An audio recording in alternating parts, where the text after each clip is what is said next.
This was not a robbery. This was a targeted assassination of the owner of a smoke shop. But if there's 1,500 smoke shops opening up in the last year in New York City, how many of them were licensed to sell marijuana? I think it was 3.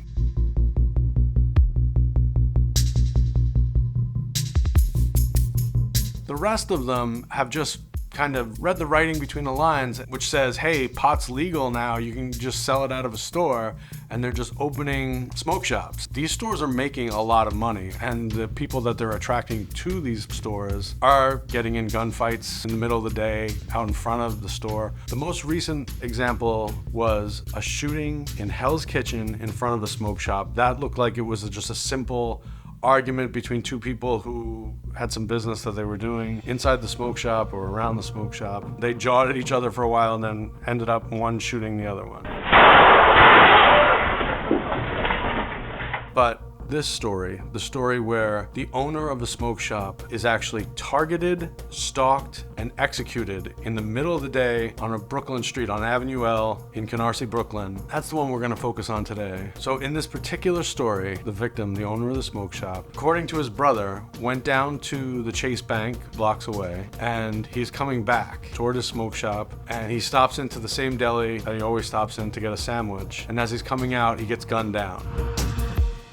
When I got to the scene, I looked around and I tried to figure out which cameras that were on the block would have been able to record the crime. And seeing that this huge pizza place that is like a fixture in the neighborhood has cameras facing right down at the bodega in front of where the victim was shot, I figured if the owner of this place was here when it happened, then he will be, number one, a witness, so it's worthwhile going in regardless. But also his cameras were facing in the right direction. And sure enough, both. He was there, he was behind the counter, he heard the shots, he saw the victim walk by, and then when he went back and looked at his footage and shared it with us, you can clearly see the victim being stalked by 2 individuals.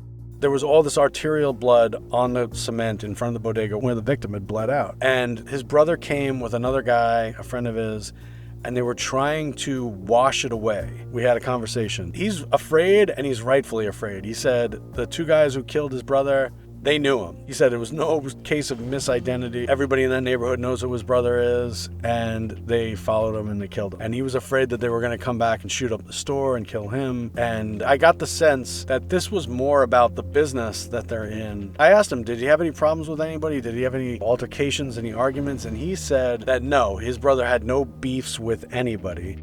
Police are asking for the community's help identifying the suspects. When you look at the video, you can clearly see their faces too. So we'll keep you updated as far as any developments on the story, arrests that are made, and final answer on exactly what this was all about. But at this point, it 100% looks like a targeted hit. So if you want to follow along as we cover news stories for the New York Post, go ahead and hit the like and subscribe button. Thank you.